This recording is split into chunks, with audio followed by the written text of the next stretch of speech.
Alright, सो मैंने page divisions का मतलब हमने बॉक्सेस या डिवीजन्स बनानी है और फिर उनको हमने अरेंज करना है या प्लेस करना है अपने हिसाब से स्क्रीन्स पे। So let's talk about this. हमारे पास मेक श्योर कि आपको सब कुछ विजिबल है। एक मैंने डिव बनाई और डिव का मतलब नथिंग, अ पेज डिवीजन, ठीक है, अ portion of a page, a section of a page. तो इस डिव की मैं जब इसे बना के अपने पेज को जाके रिफ्रेश करूंगा तो nothing is going to happen. Div बन चुकी है लेकिन उस डिव की मैंने कोई डायमेंशन नहीं दी, विड्थ हाइट नहीं दी, तो पता ही नहीं चला कि कितनी उसकी हाइट है, कितना एरिया वो ऑक्यूपाई करेगी, ठीक है। सो मुझे ये बताएं कि कल लास्ट टाइम पे एक बच्ची ने क्वेश्चन पूछा था मुझसे जी कि हमें कैसे पता लगेगा कि हमने किस डिव को या किस सेक्शन को कितना साइज़ देना है। तो इस बारे में आप लोगों को किसी को परेशान होने की जरूरत नहीं, obviously this is the challenge कि जी किस चीज़ को, किस डिव को, किस पोर्शन को कितना साइज़ देना है। तो how would we come to know that कि कितना साइज़ देना है, ठीक है। अभी मैं उसकी तरफ भी आता हूँ, लेकिन सबसे पहले मैं ये चाहता हूँ कि मैं उस डिव को पेज पे नज़र तो आता देखूँ। तो उसके लिए मैंने आपको ये कहा था कि आप इस डिव को क्या दे दें, क्लास दे दें, बिकॉज मैंने आपको कहा था कि हम स्टाइलिंग के लिए, ये CSS के लिए सिर्फ क्या यूज़ करेंगे, ज़्यादातर क्लास सेलेक्टर यूज़ करेंगे। तो मैं इसको कह देता हूँ जी कि बॉक्स। अब इस बॉक्स को देखने के लिए ज़रूरी है कि मैं इसको कुछ बेसिक स्टाइलिंग दे दूँ और उसके लिए ज़रूरी है कि मैं इसको विड्थ दे दूँ। फॉर नाउ टेस्टिंग के लिए मैं 300 पिक्सल्स इसकी विड्थ देता हूँ, पिक्सल इज़ अ यूनिट, और फिर मैं इतना ही इसको क्या दे देता हूँ, हाइट। मैं क्विकली कॉपी पेस्ट के लिए ऑल्ट शिफ्ट और डाउन एरो की दबाता हूँ तो ये सेम लाइन पूरी की पूरी कॉपी हो जाती है। और सिर्फ सेम लाइन कॉपी नहीं होती, जितना एरिया सेलेक्ट करेंगे ऑल्ट इससे डाउन करेंगे तो वो पूरा का पूरा सेलेक्टेड एरिया जो है उसकी कॉपी बन जाएगी, ठीक है। ये जस्ट अ क्विक हैक। अब भी ये नज़र नहीं आएगा, हालांकि उसने विड्थ और हाइट ऑक्यूपाई कर ली है 300 पिक्सल बाय 300 पिक्सल की। तो नज़र कब आएगा, जब मैं इसको कलर दूंगा। सो कलर के लिए लेट मी डू दैट। क्या हो गया, तो नज़र आने के लिए मैं इसे करूंगा जी बैकग्राउंड कलर। आप सिंपली, आपको पता है ऑटो कंप्लीशन कौन कर रहा होता है, एमिट एक्सटेंशन है, EMMET एमिट। तो मैंने BGC लिखा तो उसने पूरा बैकग्राउंड कलर लिख लिया, ठीक है। और मैंने इसको F00 कर दिया और अब अगर आप जाएंगे तो आपको 300 बाई 300 की एक डिव मिल जाएगी, ठीक है। सोना नहीं है क्लास में। उसके बाद अगर मुझे 2 बॉक्स चाहिए तो 2 बॉक्सेस के लिए मैं यहाँ से कॉपी करूँगा और नीचे इसी को पेस्ट कर दूंगा। और 2 बॉक्स चूँकि दोनों पे सेम स्टाइल है तो एज इट इज़ आ जाएगा। अब इन दोनों के दरमियान गैप करना है तो मुझे क्या करना है, यहाँ पे जाके मार्जिन, और जब मैं सिर्फ मार्जिन की प्रॉपर्टी देता हूँ तो आपको पता है कि मार्जिन चारों साइडों पे अप्लाई हो जाता है 12 पिक्सल, और ये दोनों बॉक्सेस आपस में सेपरेट हो जाएंगे। अब मसला ये है, कल भी मैंने कहा था कि ये दोनों बॉक्सेस आपस में एक दूसरे के आमने सामने नहीं आ रहे। तो ये टॉपिक है जिसको हमने एक्चुअली आज स्टार्ट करना था। That's very important, one of the important topics. सवाल ये है, ये प्रॉब्लम ये है कि ये सामने आ क्यों नहीं रहे, क्योंकि बाय डिफ़ॉल्ट ब्राउज़र ने डिव को प्रीसेट दिया होता है डिस्प्ले ब्लॉक का। और ब्लॉक लेवल एलिमेंट, जो भी ब्लॉक एलिमेंट होगा, अच्छा मैं जब कहूँ ना ब्लॉक एलिमेंट तो इसका मतलब आपने खुद ये समझ लेना है कि इसको डिस्प्ले प्रॉपर्टी क्या मिली हुई है, ब्लॉक मिली हुई। जब भी मैं कहूँ ब्लॉक लेवल एलिमेंट या ब्लॉक एलिमेंट तो आप कहेंगे या समझ जाएंगे कि इसको ब्राउज़र ने क्या दिया हुआ है, डिस्प्ले। और अगर यकीन नहीं आता तो आप राइट क्लिक करें, इंस्पेक्ट करें, सब कुछ आपके सामने आ जाएगा खुल के। आप इस पर्टिकुलर डिव को सेलेक्ट करें और इसको देखें, ये यूज़र एजेंट स्टाइल शीट कौन देता है और इसका डिस्प्ले क्या किया हुआ इसने। तो जब कोई भी चीज़ ब्लॉक होती है तो अपने सामने किसी दूसरी चीज़ को, आपने देखा था H1 भी ब्लॉक है, आपने देखा था P भी ब्लॉक है, आपने देखा था UL भी ब्लॉक है, आपने अगर नहीं देखा तो सुन लें और देख भी लें ट्राई करके, LI भी ब्लॉक है, OL भी ब्लॉक है। क्लियर, इमेज ब्लॉक नहीं है, लिंक एंकर टैग ब्लॉक नहीं है। Let me demonstrate that. जो ब्लॉक नहीं होंगे उनका बिहेवियर देखिएगा। मैंने लिखा एंकर और मैंने इस एंकर में लिख दिया जी टेस्ट, ठीक। अब मैं इसी टेस्ट को कॉपी करता हूं और यहां लिख देता हूं टेस्ट 1। तो टेस्ट और टेस्ट 1 ने एक दूसरे को नहीं छेड़ा, वो एक दूसरे के साथ आ गए, उनमें इत्तेफाक है। क्यों कि इनको डिस्प्ले ब्लॉक नहीं मिला हुआ। अगर मैं इनको खुद ब्लॉक दे दूं, यानी अगर मैं यहां पे जाऊं और मैं कहूं जी एंकर टैग को सेलेक्ट करो, ये कौन सा सेलेक्टर यूज किया मैंने, टैग नेम सेलेक्टर, यानी मैंने ना हैश दिया ना आईडी दी। तो क्या मतलब है, ये जितने भी एज हैं सबको पकड़ेगा और सबको क्या देगा, डिस्प्ले ब्लॉक। अब समझ आई, टेस्ट 1 भी ब्लॉक हो गया और टेस्ट भी ब्लॉक हो गया, तो दोनों आमने सामने। इसका मतलब है एलिमेंट्स बाय बिहेवियर 2 तरह के होंगे, या तो कोई एलिमेंट ब्लॉक होगा या इनलाइन होगा। यानी इनलाइन अभी मैंने पढ़ाया नहीं है, तो या वो ब्लॉक होगा या वो ब्लॉक नहीं होगा। तो ब्लॉक होगा तो क्या होगा, एक दूसरे के आमने सामने नहीं आएगा, on top of each other stack होगा। और अगर ब्लॉक नहीं होगा तो आमने सामने आ जाएगा। तो इसका मतलब ये हुआ कि एलिमेंट बाय डिफॉल्ट खुद उनका एक बिहेवियर ब्राउजर ने उनको दिया होता है, हम उस बिहेवियर को चेंज खुद कर सकते हैं। समझ आ गई बात। तो अब हमने क्या करना है, ये जो डिव है ना, इसको ब्लॉक किसने किया हुआ है, ब्राउजर ने। हम इस ब्लॉक के बिहेवियर को चेंज करते हैं। तो याद रखिएगा बहुत सारे तरीके हैं, इनलाइन है, इनलाइन ब्लॉक है। जिन लोगों ने बहुत सारी चीज़ें पहले पढ़ी हुई है ना, तो आप कोशिश करेंगे उनको फ्लैट कर दें, मतलब उनको वॉश कर दें। जो मैं बता रहा हूँ वो ठीक बता रहा हूँ ज़्यादा। तो इनलाइन भी होता है, इनलाइन ब्लॉक भी होता है, बाकी सारी बहुत बहसें होती है। मैं ज़रा सिंपल सा तरीका बताता हूँ आपको। आप इस डिस्प्ले की प्रॉपर्टी को चेंज कर दें और इसको चेंज करके ब्लॉक की जगह फ्लेक्स दे दें। हमने डिस्प्ले की एक और प्रॉपर्टी पढ़नी है अभी, और वो बहुत इंपॉर्टेंट प्रॉपर्टी है, और इस प्रॉपर्टी को क्या कहते हैं, फ्लेक्स। यानी अभी एक प्रॉपर्टी हमारे पास है डिस्प्ले की, कौन सी, डिस्प्ले इक्वल्स टू ब्लॉक। हम यही डिस्प्ले की प्रॉपर्टी ब्लॉक से चेंज करके क्या कर देंगे, फ्लेक्स। फ्लेक्स का मतलब है फ्लेक्सिबल। वो इतना फ्लेक्सिबल हो जाएगा कि फिर उसके साथ जो चाहे खेल खेलें आप, ठीक। लेकिन उसके लिए कुछ रूल्स है, हर चीज़ के लिए ना एक कीमत अदा करनी पड़ती है। तो लेआउट को फ्लेक्सिबल बनाने के लिए भी आपको क्या करना होगा, कुछ रूल्स फॉलो करने होंगे। पहला रूल ये है कि जब आप किसी को फ्लेक्स देंगे तो आप ऐसे ही इस बॉक्स को फ्लेक्स नहीं दे सकते, दे भी सकते हैं लेकिन फिलहाल अगर इन दोनों बॉक्सेस को एक दूसरे के आमने सामने लाना है, दो के अलावा 3 भी हो सकते हैं, 6 भी हो सकते हैं, 12 भी हो सकते हैं, जितने भी बॉक्सेस हैं उनको आपने एक दूसरे के आमने सामने लाना है। द फर्स्ट रूल इज आपने इन सारों को कट करके एक पेरेंट में रखना है। Got it. जितने भी बॉक्सेस हैं मैंने उन सारों को क्या कर दिया, एक पेरेंट में रैप कर दिया, यानी एक और डिव बनाई और उन सारों को उठा के उस डिव के अंदर शिफ्ट कर दिया। अब ये जो पेरेंट है ना, इसको मैं कह देता हूँ जी, कोई भी क्लास दे सकता हूँ मैं, इसको क्लास देता हूँ जी कंटेनर। कंटेनर इसलिए कि it is containing the other elements, ठीक। आप इसको पेरेंट भी दे सकते हैं, या बॉक्स रैपर भी दे सकते हैं, या बॉक्स पेरेंट भी दे सकते हैं।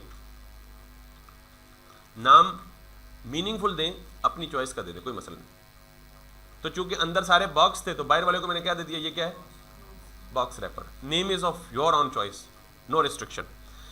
अब फ्लेक्स के लिए ये जरूरी है कि आपने जो रैपर है या जो पेरेंट एलिमेंट है उसको उठाएं। CSS का मतलब है cascading style sheet. Cascading reading कहाँ से होती है, टॉप से बॉटम। तो कोशिश करें कि आप जब अपने स्टाइल लिखें तो आप भी कैस्केडिंग को फॉलो करें, यानी जो एलिमेंट पहले आ रहा है उसका CSS स्टाइल भी पहले लिखें। हालांकि ये जरूरी नहीं है बाद में भी लिखेंगे काम करेगा, लेकिन जाहिर है वो CSS, ठीक है। वैसे भी आपको पता है अब्बा जी पहले आते हैं तो फिर बच्चे आते हैं, ठीक है। तो आपने पहले पेरेंट लिखा, बाद में उसके चाइल्ड लिखे या चिल्ड्रन लिखे। तो अब मैं ये जो पेरेंट है ना या रैपर एलिमेंट है, इसको आप क्या देंगे, डिस्प्ले फ्लेक्स। सिर्फ इतना काम करेंगे ना तो ये हो जाएगा। Got it. मैंने कहा जी कि आपने अगर 2 या 2 से ज़्यादा एलिमेंट्स जो कि ब्लॉक हैं उनको अगर आमने सामने लाना है तो उनको नहीं छेड़ेंगे, उनके ऊपर एक रैपर इंट्रोड्यूस करेंगे या एक पेरेंट इंट्रोड्यूस करेंगे और पेरेंट को क्या देंगे, डिस्प्ले। तो फिर फ्लेक्स की जिम्मेदारी होगी कि वो अपने सारे बच्चों को कंट्रोल करे, अपने सारे चिल्ड्रन को कंट्रोल करे। तो अब मैंने रैपर को या पेरेंट को दिया क्या, डिस्प्ले फ्लेक्स। इस प्रॉपर्टी में मैं बहुत ज़्यादा जोर दूंगा, आप जितना मर्जी एडवांस लेआउट बना लें बेटा, ये प्रॉपर्टी आपका बहुत काम करेगी, ठीक है। इसलिए मैंने इसको आज सेपरेट लेक्चर में रखा है। हालांकि इसमें मुश्किल कुछ भी नहीं है, कुछ मुश्किल, कोई रॉकेट साइंस नहीं है।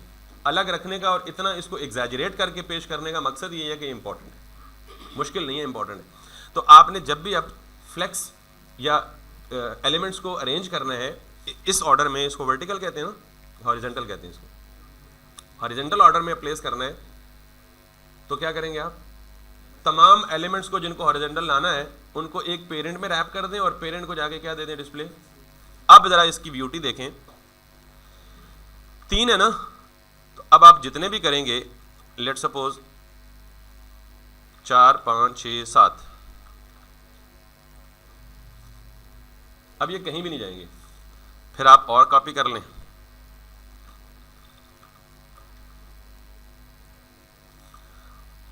आप कहेंगे यार ये क्या मुसीबत है,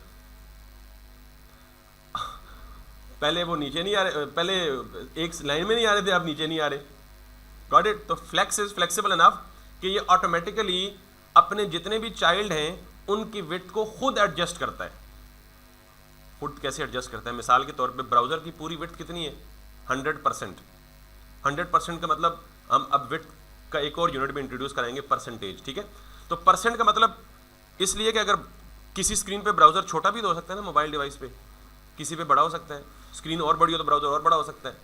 तो इसलिए हम पिक्सल, इसको हम कहते हैं फिक्स्ड यूनिट, तो फिक्स यूनिट हम नहीं दे सकते। परसेंटेज को हम कहते हैं रिलेटिव यूनिट, यानी ये यूनिट ब्राउज़र की विड्थ के मुताबिक एडजस्ट होता है। क्या होता है? समझ आ गई बात? ये और एग्जांपल देकर समझाऊं। अभी इमेज की तो बात ही नहीं है भाई, अभी लेआउट पे बात कर रहे हैं ना, इमेज का भी हल करेंगे ना। डॉक्टर साहब है ना, मतलब ज़ाहिर है जब मरीज़ आता है बुखार का तो उसको बुखार की दवाई देते हैं, जब मरीज़ आता है सर दर्द का तो उसके सर की दर्द की, तो हम है ना जब इमेज आएगा तो इमेज वाली दवाई देंगे। फिलहाल हम लेआउट की बात कर रहे हैं, ठीक है, क्योंकि सारी चीज़ों को इकट्ठा डिस्कस करते में you might get confused. I mean most of the beginners might get confused if they are already not familiar with this kind of things. ठीक है, तो I tell you about that. Percentage का unit, ठीक है। अब मैंने कोई किसी को विड्थ नहीं दी है किसी बॉक्स को विड्थ, मैंने तो सिर्फ क्या दी है? डिस्प्ले फ्लेक्स और चाइल्ड को जाके मार्जिन दे दिए और कलर दे दिए, दैट्स इट। विड्थ का तो जिक्र ही कहीं नहीं हुआ। तो फ्लेक्स कंटेनर जो है अपने, अब अच्छा मैं एक और कन्वेंशन भी बता दूं। अब ये जो पेरेंट है ना, इसको हम क्या कहेंगे? ये फ्लेक्स कंटेनर है, और इसके अंदर जितने भी आइटम्स हैं या जितनी भी डिव्स हैं उसको हम क्या कहेंगे? ये फ्लेक्स आइटम्स हैं। ठीक है, चिल्ड्रन भी कह सकते हैं। तो टेक्निकली हम क्या बोलेंगे? फ्लेक्स कंटेनर और फ्लेक्स आइटम, ये फ्लेक्स रैपर और फ्लेक्स आइटम्स। ठीक है, तो बाय डिफॉल्ट फ्लेक्स के जितने भी आइटम्स होते हैं, फ्लेक्स के जितने भी आइटम्स होते हैं, फ्लेक्स उनको इक्वल विड्थ दे देता है। उनको क्या करता है? इक्वल विड्थ दे देता है। अब मैं ये चाहता हूं कि इक्वल विड्थ ना हो, यानी फ्लेक्स इक्वल विड्थ ना दे, मैं अपनी मर्जी की इक्वल विड्थ दे दूं, तो फिर क्या करेंगे? इधर चाइल्ड में आएंगे, सारे चाइल्ड जितने भी सारों की क्लास बॉक्स है ना, इसमें आएंगे और इसे कहेंगे जी कि विड्थ, ये क्या हो गया, इसको कहेंगे जी विड्थ 33%। अब इसको यूं अज्यूम करें कि जो टोटल ब्राउज़र है ना, उसकी पूरी विड्थ कितनी होती है? 100%। ठीक, 33% मैंने एक बॉक्स को विड्थ दी, और अच्छा पहले विड्थ से भी पहले एक और चीज़ देख लो जो मैं बताना चाहता हूँ। बाय डिफ़ॉल्ट फ्लेक्स ने अपने सारे चाइल्ड को या सारे चिल्ड्रन को एक जैसी विड्थ दे दी और उसने ब्रेक कहीं भी नहीं किया। मैं एक काम और कर देता हूँ, एक प्रॉपर्टी है फ्लेक्स रैप की, और इसकी वैल्यू है रैप। अच्छा, ये जो मैं प्रॉपर्टीज पढ़ा रहा हूँ ना, ये आपको याद रखनी है, कुछ ना कुछ तो याद करना ही पड़ेगा ना। फ्लेक्स कंटेनर की दो प्रॉपर्टी पढ़ाई है सिर्फ, फ्लेक्स ये डिस्प्ले फ्लेक्स और फ्लेक्स रैप। रैप आपको पता है रैप क्या होता है? किसी चीज़ को रैप कर देना। ये कपड़ा पड़ा हुआ है तो मैंने इसको शापर से क्या कर दिया? रैप कर दिया।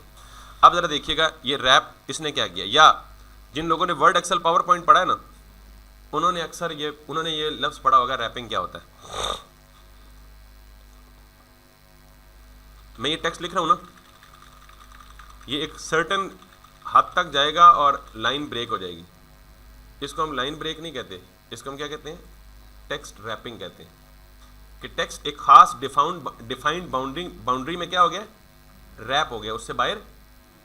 समझ आई बात? मैंने ये जो फ्लेक्स रैप दिया ना, मैंने कहा जी फ्लेक्स रैप रैप, तो ये बेसिकली जितने भी एलिमेंट्स हैं ना, उनको ब्राउज़र में प्लेस करना शुरू करेगा जहाँ पे विड्थ पूरी हो जाएगी, जहाँ पे अवेलेबल विड्थ क्या हो जाएगी? पूरी हो जाएगी। नेक्स्ट एलिमेंट को ऑटोमेटिकली उठा के क्या कर देगा? रैप कर देगा। रैप का मतलब निचली लाइन में हो जाएगा। फिर निचली लाइन में आइटम्स को प्लेस करना शुरू करेगा, जहाँ विड्थ पूरी हो जाएगी वहाँ से आइटम को क्या कर देगा? अगली लाइन में ले जाएगा ऑटोमेटिकली। क्लियर होगी ये बात? समझ आ रही है जी? अब आप कहेंगे जी उसको क्या पता विड्थ पूरी हो रही है, तो वो ऑटोमेटिकली, हमने विड्थ नहीं दी लेकिन उसने ऑटोमेटिकली ब्राउजर की स्क्रीन के मुताबिक विड्थ को मेजर करना है। तो और देख ले, मैं जब जो स्क्रीन अपना छोटी या बड़ी कर रहा हूँ तो ये रैपिंग ऑटोमेटिकली क्या कर रही है, कम्स इनटू प्ले। ये बात क्लियर हो गई है। अब आपने सवाल पूछा था जी कि हमने कैसे पता चलेगा साइजिंग का। अब ये आपके पास चॉइस है कि आपने एक लाइन में कितने बॉक्स शो करने हैं।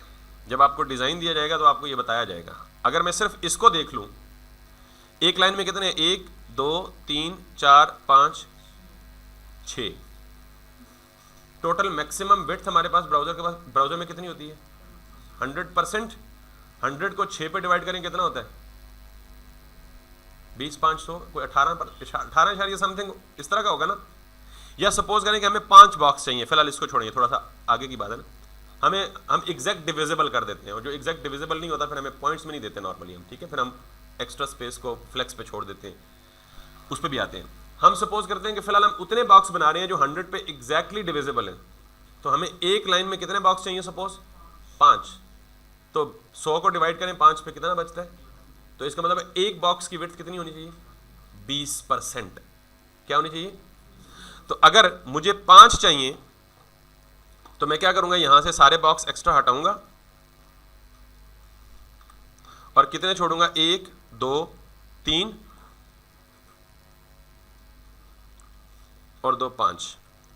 और ये जो बीच में ये है, इसको मैं दे दूंगा विड्थ 300 पिक्सल के बजाय मैं क्या दे दूंगा, 20%।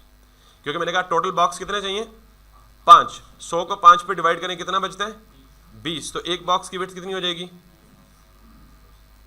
Make sense. तो अब हम अगर यहां पे जाएं तो हमें एक में कितना मिलेगा, एक बॉक्स की विड्थ कितनी मिलेगी। तो अब ये जो 5 के 5 है उन्हें एक ही लाइन में शो होना चाहिए था, वो क्यों नहीं हुए, उसकी वजह यह है कि मार्जिन है। अब इसकी जो टोटल विड्थ है ना, वो अगर आप काउंट करें 20%, 20%, 20%, 20% और 20%, 100 हो गई, प्लस ये मार्जिन भी तो बीच में ही काउंट हो रहा है ना। क्लियर होगी बात। अच्छा, एक हाल ये भी है, अगली हम जब 1-2 प्रॉपर्टीज और पढ़ेंगे कि हम इसको एक्सप्लिसिटली ये बताएं कि मार्जिन को बीच में काउंट ना करो, तो then we can reach the perfect layout. Clear होगी बात। बहरहाल अभी तक सिर्फ इतनी बात जानना जरूरी है कि आपने फ्लेक्स की प्रॉपर्टी को, फ्लेक्स की 2 प्रॉपर्टीज को पढ़ा है। एक प्रॉपर्टी डिस्प्ले फ्लेक्स, और उसके रूल यह है, ये डिस्प्ले फ्लेक्स हमेशा किसको देना है, पेरेंट को, ठीक। वो अपने चाइल्ड को ऑटोमेटिकली क्या करेगा, एडजस्ट करेगा। दूसरी चीज, अगर आपको फ्लेक्स, अच्छा ये जो काम आ रहा है नीचे ला रहा है, अगर मैं इसमें से एक चीज और चेंज कर दूं, फ्लेक्स रैप तो तब दिया था ना जब हमारे बहुत ज्यादा एलिमेंट्स थे, हम उन्हें रैप करना चाह रहे थे, तो फिर मार्जिन के बावजूद ये उस मार्जिन को भी उस विड्थ के मुताबिक ऑटोमेटिक एडजस्ट कर रहा है। समझ आ गई बात। ये फ्लेक्स रैप की वजह से रैप हो रहा था कि जहां पे विड्थ पूरी हो जाए अगले एलिमेंट को उठा के किधर डाल दो। तो अब हमने रैप खत्म कर दिया ना, अब उसने कहा जी नीचे नहीं करना, उधर ही रखना। ये बात समझ आ गई है। अब आपको थोड़ा सा हिंट मिल गया कि sizes are not difficult to manage basically. लेकिन इसका नुकसान क्या होगा रैप ना करने का, वो हमेशा उधर ही रहेगा, ब्रेक नहीं करेगा नीचे। तो उसके रूल्स हमने पढ़ने हैं, लेकिन हम फिलहाल सिर्फ क्या किसको देख रहे हैं, फ्लेक्स की प्रॉपर्टीज को देख रहे हैं। अभी आप मतलब बड़ा ख्वाब जरूर दे सकते हैं, बट इट्स टू अर्ली ना कि आप वो प्रॉपर सारी स्क्रीन के साइजेस को मैनेज करके सारा कुछ करेंगे, क्योंकि हमने अगले 3 महीने में यही काम करना है। सिर्फ फोकस किस पे करना है आपने, फ्लेक्स की जितनी प्रॉपर्टीज मैं पढ़ा रहा हूँ, और मैं बार बार ये कह रहा हूँ कि आज की पूरी क्लास में सिर्फ फ्लेक्स डिस्कस करूंगा, because it's an important thing. तो फ्लेक्स भी समझ आ गया आपको, और इसमें मैंने कोई रॉकेट साइंस नहीं दी, सिर्फ एक प्रॉपर्टी बताई है। क्या?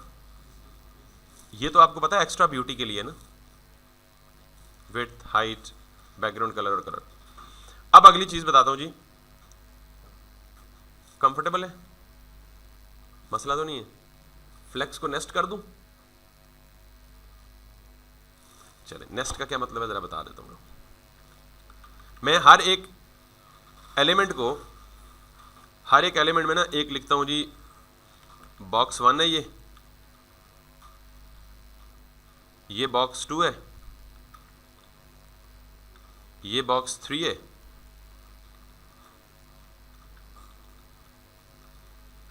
ये बॉक्स 4 है और ये बॉक्स, अब हमने सिर्फ बॉक्स ही तो नहीं दिखाना ना, बॉक्स के अंदर कंटेंट भी तो प्लेस करना है ना, ऐसे ही है ना। तो बाय डिफॉल्ट जो भी चीज़ आप लिखेंगे या जो भी एलिमेंट आप लिखेंगे तो वो अपनी नॉर्मल पोजीशन पे बाय डिफॉल्ट अपीयर होगा। तो जब आप हेडिंग लिखते हैं तो हेडिंग किधर होती है? अपने पेरेंट के टॉप लेफ्ट पे। अगर कोई पेरेंट नहीं होगा तो किधर जाएगा? ब्राउजर के टॉप लेफ्ट पे। बाकी बिहेवियर वही रहेगा, ठीक है। अब अगर आप इस पे जाएं तो इसने बाकी काम वही किया हुआ है कि टॉप से इसने स्पेसिंग क्यों ली हुई है? Because of the default preset, top और बॉटम, ठीक। तो मैं डिफॉल्ट प्रीसेट खत्म कर देता हूं, किसका? H1 का। अब जरा एक और CSS का रूल बताने लगा हूं आप लोगों ने। अगर मैं ये कर दूं H1 और मार्जिन 0, ये क्या करेगा? H1 क्या है? टैग नेम सेलेक्टर नहीं आता, खुदा सेलेक्टर नहीं है। इधर H1 का पूछ रहा हूं, H1 क्या है? टैग नेम सेलेक्टर है ना। इधर H1 क्या है? टैग का नाम है। इधर टैग नेम सेलेक्टर है। ये टर्मिनोलॉजीज प्रॉपर बोलें प्लीज। ये क्या करेगा H1 टैग नेम सेलेक्टर? पूरे पेज पे जितने H1 होंगे उनको सेलेक्ट करेगा और उनका मार्जिन हर तरफ से 0 कर देगा। काम ठीक हो गया? ठीक हो गया ना। लेकिन ये नहीं चाहिए मुझे। मैं कहता हूं यार कि ठीक है, मुझे मार्जिन 0 करना है तमाम H1s का, लेकिन सिर्फ उन H1s का जो बॉक्स के अंदर है, बाकियों का नहीं। मिसाल देता हूं, ये सारे के सारे H1 किधर है? बॉक्स के अंदर है ना। मैं इधर बाहर आ जाता हूं और यहां भी H1 लिखता हूं।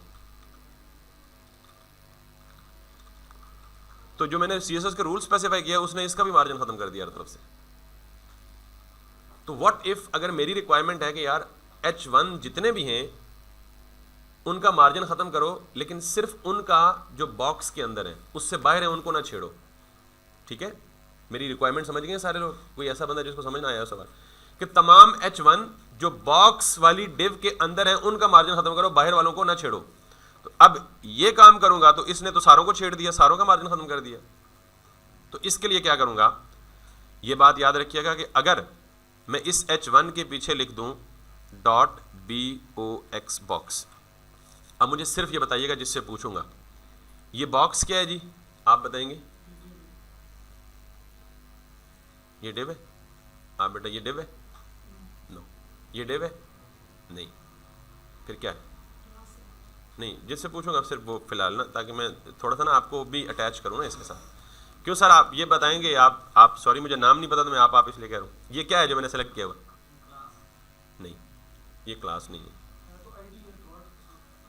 ये क्लास नहीं है जी। आप ये छोटा बेटा बैठा हुआ जी, ये सिलेक्टर है, ये क्लास सिलेक्टर है।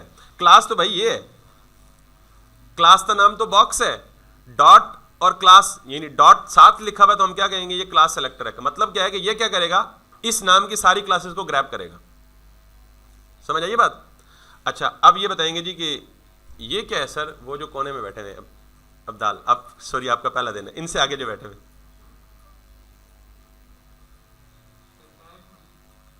टैग नेम है। क्यों जी, ये क्या है? टैग नेम सेलेक्टर है। मतलब चीज आपके जहन में बैठी हुई है, लेकिन मैं जस्ट प्रॉपर कन्वेंशन को बिठाना चाहता हूं। ठीक है, अच्छा ये काम मैंने पहली दफा किया है। क्लास सेलेक्टर, बीच में स्पेस और फिर टैग सेलेक्टर। CSS में जब ये काम हो ना, स्पेस के साथ 2 सेलेक्टर लिखे हों, पहला सेलेक्टर पेरेंट कंसिडर होता है, दूसरा सेलेक्टर चाइल्ड कंसिडर होता है। आई रिपीट, CSS में जब भी 2 सेलेक्टर स्पेस के साथ लिखे हों, पहला सेलेक्टर पेरेंट कंसिडर होता है, दूसरा सेलेक्टर, इसका मतलब पता है क्या है? तमाम क्लासेस को सेलेक्ट करो जिनकी क्लास नेम क्या है? बॉक्स। और दूसरे का मतलब क्या है? उनके अंदर जितने H1 हैं वो सेलेक्ट करो। और इस पूरे का मतलब क्या है? तमाम H1 जो बॉक्स के अंदर एग्जिस्ट कर रहे हैं सिर्फ उनको सेलेक्ट करो। बात समझ आ गई है?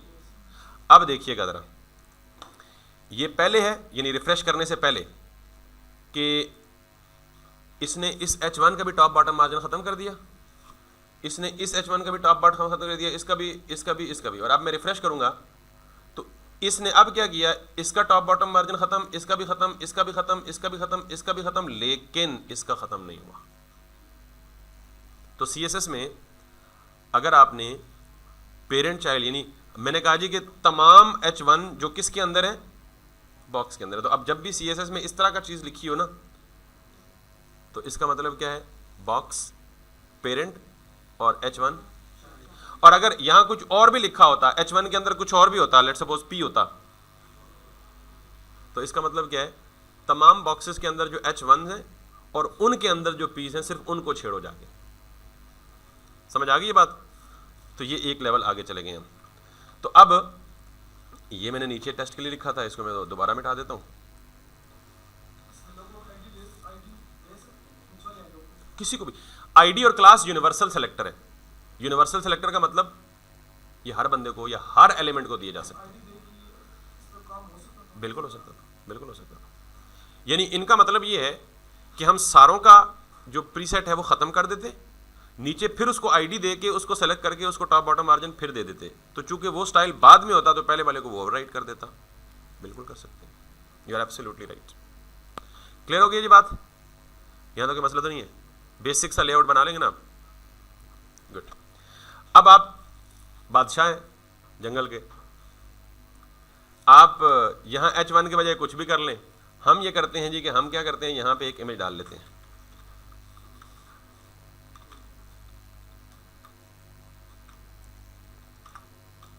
इमेजेस हमने रखे हुए ना काफी सारे।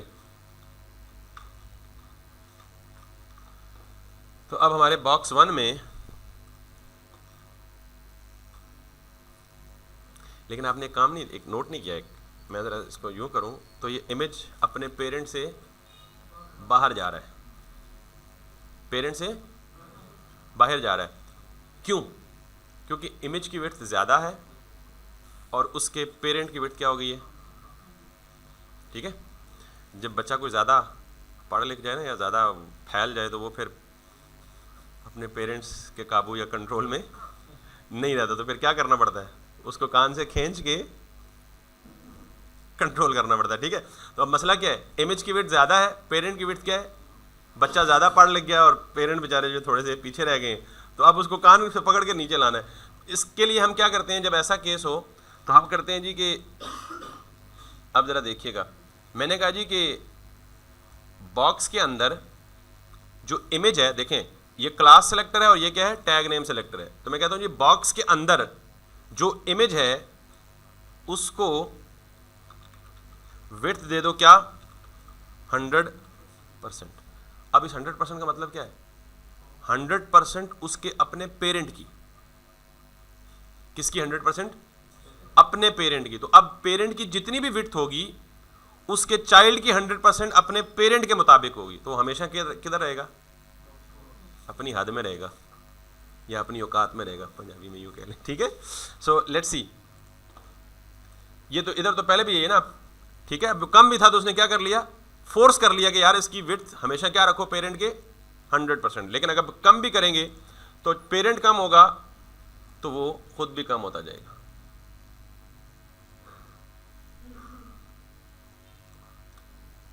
क्लियर हो गई जी बात? तो विड्थ 100% क्यों दी? तो आप देख रहे हैं कि जब हम कोई नई चीज इंट्रोड्यूस कर रहे हैं तो ऑटोमेटिकली वो सिचुएशन बन रही है और उस सिचुएशन के अकॉर्डिंग हम एक्ट या रिएक्ट कर रहे हैं। जी कोई सवाल? इसकी विड्थ यहाँ पे पूरी हो चुकी है ना। जब हम किसी भी इमेज की विड्थ चेंज करते हैं ना तो ये हमेशा प्रोपोर्शनली ग्रो करता है। अगर किसी ने फिजिक्स पढ़ी है तो उसको प्रोपोर्शनल पता होगा। ये विड्थ और हाइट की प्रोपोर्शनल ग्रोथ होती है। जब मैं विड्थ बढ़ाऊंगा तो ये हाइट को प्रोपोर्शनली ग्रो करेगा, विड्थ कम करूंगा तो हाइट को प्रोपोर्शनली कम करेगा। ये जो नीचे स्पेस नज़र आ रही है ना, तो जब इसकी विड्थ हुई तो उसने हाइट को भी प्रोपोर्शनली ग्रो किया, यहाँ पहुँच के उसने विड्थ के मुताबिक हाइट इतनी ही बढ़ाई, इसलिए नीचे वाली जगह बच गई। अगर ये इमेज थोड़ा और बड़ा होता तो नीचे वाली जगह भी ऑक्यूपाई कर लेता, फिर पूरा हो जाएगा, हाइट भी और विड्थ भी पूरी हो जाएगी बिल्कुल। लेकिन फिर इमेज स्ट्रेच हो जाएगा ना। इसका मतलब है कि हम फिर जो डिफ़ॉल्ट बिहेवियर है ना विड्थ का, कि वो हाइट को प्रोपोर्शनली इंक्रीज और डिक्रीज करता है। जब हम खुद कह रहे हैं नहीं एट एनी कॉस्ट 100% करो, फिर वो स्ट्रेच हो जाएगा। फिर मजबूरन वो हमारी बात मानेगा और हमारी हर बात ठीक नहीं होती। हमारी हर बात ठीक नहीं होती। क्यों? अब वो किसी भी स्क्रीन पे देख रहे हैं इमेज का स्ट्रेच होना। अब मैंने उसे फोर्स कर दिया, भाई कुछ भी हो तुमने 100% हाइट लेनी है और 100% विड्थ लेनी है। अब वो बेचारा, उसको विड्थ इतनी मिलेगा फिर भी कहेगा नहीं यार मुझे बॉस ने कहा है कि हाइट हमेशा 100% रखनी है। अब boss is not always right ना, ठीक है। तो खैर कर सकते हैं, लेकिन कोशिश हमारी ये होती है कि हम, आप फ्यूचर में देखेंगे कि हम कभी किसी एलिमेंट को हाइट नहीं देंगे अनटिल अनलेस कोई बहुत स्फीयर मजबूरी नहीं हो। हम हाइट की प्रॉपर्टी को ज़्यादा यूज़ नहीं करते, ये प्रेफर नहीं करते यूज़ करना। कर सकते हैं जहाँ पे एक्सट्रीम कोई और हल ही ना बचे, वो सिचुएशंस आपके सामने आ जाएंगी गाहे बगाए। तो आप ये देख रहे हैं कि हम किस तरह से, वो एक पूरा कार्ड बन गया ना ई कॉमर्स में, जैसे दिख रहा था आपको। अब आप कहेंगे यार ई कॉमर्स में तो नीचे भी कुछ शो हो रहा है, ये देखें नीचे इसका टाइटल और इसके नीचे इसकी प्राइस और उसके नीचे कुछ भी व्हाट्सोएवर, तो हम वो भी कर लेते हैं। ये देखें इस पर्टिकुलर बॉक्स के अंदर फिलहाल क्या रखा हुआ है, एक इसके अंदर हम ये भी तो कर सकते हैं ना, H3 हेडिंग रख सकते हैं और उसमें कुछ लॉरम इप्सम लिख सकते हैं, कर सकते हैं ना। तो पूरा ई कॉमर्स साइट बन गई आज हमारी। उसके नीचे आप प्राइस भी रख सकते हैं, तो आप इसके नीचे आएँ और इसके नीचे आप H2 करें और इसको आप लिख दें जी ₹500। तो आप ये देखें जी कि ये यूं आ गया, सॉरी डिव से बाहर तो नहीं जा रहा। किसने कहा आपको डिव से बाहर जा रहा है? अच्छा, अगर मैं लेट सपोज, अच्छा हाँ, ये वेरी गुड पॉइंट अगेन। अगर मैं लेट सपोज ये कह रही हैं जी कि ये जो कंटेंट है ना ये डिव की विड्थ और हाइट से बाहर जा रहा है, तो मैंने इनसे पूछा जी आपके पास क्या सबूत है? मेरे पास भी कोई सबूत नहीं है, इनके पास भी कोई सबूत नहीं है। तो क्या करें फिर? क्या करें चेक करने के लिए कि ये इसकी हाइट और विड्थ डिव को एक्सीड कर रही है या नहीं कर रही? क्या करना चाहिए? इंस्पेक्ट कर ले यार, परेशान ही हो गए सारे, मुंह जाके तकड़ लग पे। इंस्पेक्ट कर लेना चाहिए कि क्या ये सही कह रही है नहीं कह रही, बजाय इसके कि आंखें बंद करके किसी चीज़ को मैनिपुलेट करना शुरू कर दो। पहले देख तो लो कि प्रॉब्लम एग्जिस्ट भी कर रहा है या नहीं कर रहा। ठीक है इंस्पेक्टर, मुझे लग रहा है वैसे मेरा एक इम्प्रेशन है ना, यहाँ पे मुझे फीडबैक मिलता है जी कि आप बहुत ज़्यादा शायद सख्त हैं। तो यार अगर हैं तो बता दें, मतलब मैं जस्ट आपको इन्वॉल्व करने की कोशिश कर रहा हूँ, मुझसे अटैच रहेंगे तो ज़्यादा सीखेंगे ऑनेस्टली। तो यहाँ पे अगर हम जाएं तो हमने इस डिव को जाएं तो इस डिव के ऊपर हमने ये रखा हुआ है जी पहले कि अब इस डिव की जो लिमिट है वो वहाँ हाईलाइट हो रही है। तो शी इज़ राइट कि जी ये जो कंटेंट है वो डिव की हाइट और विड्थ से क्या जा रहा है, बाहर जा रहा है। ऐसा क्यों है? पहली बात तो ये है कि आप इस बॉक्स के नीचे देखें, इसकी विड्थ है 20% और इसकी हाइट क्या है 300 पिक्सल्स। यानी मैंने इसको खुद कहा है कि कुछ भी हो जाए तुम्हारी हाइट कितनी होनी चाहिए 300 पिक्सल। और इससे पिछली बात मैंने क्या की थी कि हम ज़्यादातर हाइट यूज़, जवाब मिल गया। हम ये कोशिश करते हैं कि जितनी कंटेंट की हाइट है वो डिव उतनी हाइट खुद अडॉप्ट कर ले। तो कंटेंट बढ़ेगा, हाइट ऑटोमेटिकली कंटेंट के हिसाब से क्या करती रहेगी, ग्रो करती रहेगी। अभी हाइट से एक्सीड क्यों कर रहा है? हमने खुद कहा कि हाइट इतनी रखो एट एनी कॉस्ट। अगर मैं इस हाइट को ख़त्म कर दूं, बॉक्स वाली हाइट को, अगेन मैं बगैर कुछ चेक किए भी हाइट को ख़त्म कर सकता था, लेकिन आपको बताना ये मकसूद था कि पहले आप इन्वेस्टिगेट कर लें कि ये प्रॉब्लम है भी या नहीं है। तो मैं यहाँ से क्या करूँगा, हाइट को ख़त्म कर दूंगा। अब हाइट मैंने ख़त्म कर दी, बॉक्स ही हाइट दी क्यों थी बॉक्स को? जब उसके अंदर कुछ कंटेंट नहीं था तो हाइट देना मजबूरी थी कि उसको विजिबल डिस्प्ले भी तो करूं, दिखे भी तो सही। अब कंटेंट आ गया तो अब जितना कंटेंट है उतनी हाइट खुद ब खुद पिक कर लेगा, आप उसे देखने की जरूरत। तो लेट्स सी, अब अगर आप इसको जाएंगे और इसको पिक करेंगे और इस डिव को देखेंगे तो इस डिव में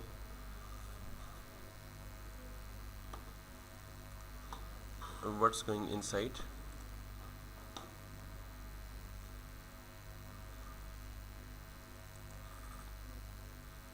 अब क्या प्रॉब्लम आ रहा है?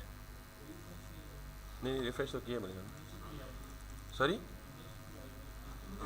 नहीं इमेज का ताल्लुक है नहीं ना बेसिकली इसके साथ।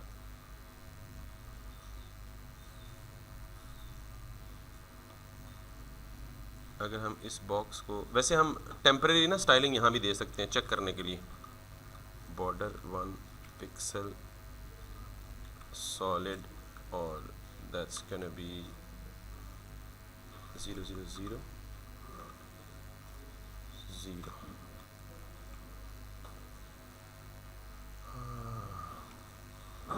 और अगर इस पे जाएंगे और इसकी हाइट को ख़त्म कर देंगे,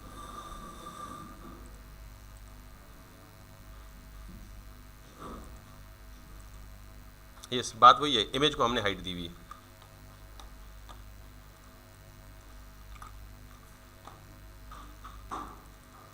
अब बॉक्स की हाइट में दोनों चीज़ें आ रही हैं। अच्छा, ये भी एक इशू ये है कि मैंने कहा था जी कि विड्थ को हाइट दे दो कितनी, 100%। तो ये 100% किसकी लेगा? पेरेंट की लेगा ना। तो पेरेंट कौन है? पेरेंट डिव है ना, यानी बॉक्स है। तो जब मैंने इमेज को कह दिया जी कि तुमने पेरेंट की 100% लेनी है, तो इमेज कहेगा, बाकी जो भी कंटेंट है वो कहेगा जी मुझे कहा गया तुमने 100% लेनी है, तुम निकलो यहाँ से बाहर। Got it?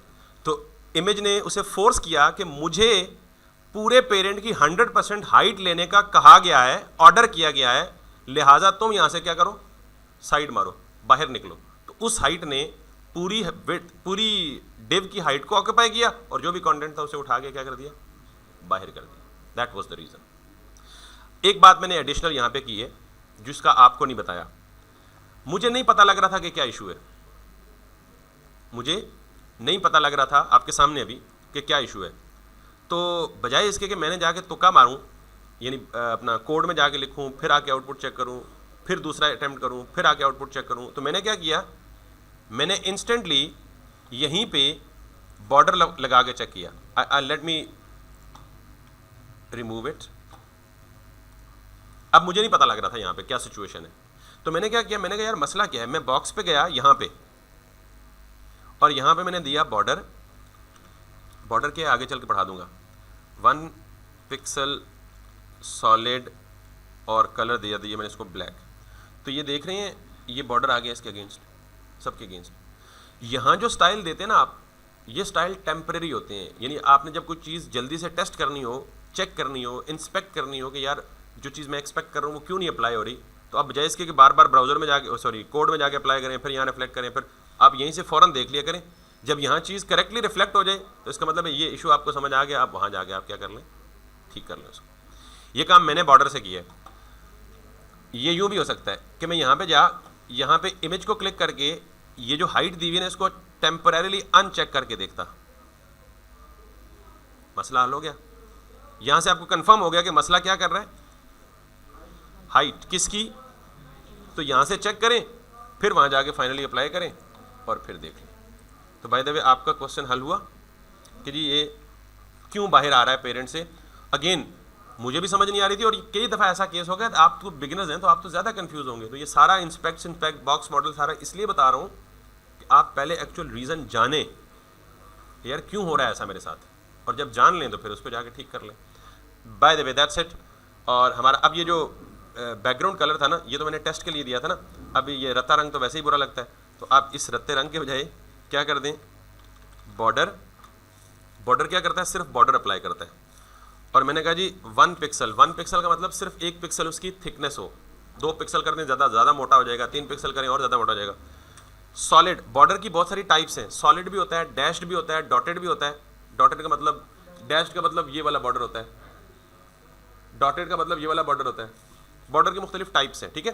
तो मैंने क्या किया है, बॉर्डर की थिकनेस कितनी हो, 1 पिक्सल, बॉर्डर की टाइप क्या हो, सॉलिड का मतलब स्ट्रेट लाइन, डैश्ड भी अप्लाई कर सकते हैं सॉलिड, और बॉर्डर का कलर क्या हो, ब्लैक हो जाए, whatever you want to give. तो मैंने तीनों प्रॉपर्टीज एक ही लाइन में दे दी शॉर्ट फॉर्म में। तो अब ये बैकग्राउंड कलर हटा के क्या दे देगा, नाइस, थैंक यू। कल मिलेंगे इंशाल्लाह, कल मिलेंगे, कल ऑफ है, मंडे को मिलेंगे। और मुझे 1 मिनट दें, मैं आपको एक टास्क दूंगा मंडे के लिए। 3 दिन आप छुट्टी तो ना करने, याशी तो ना मारें।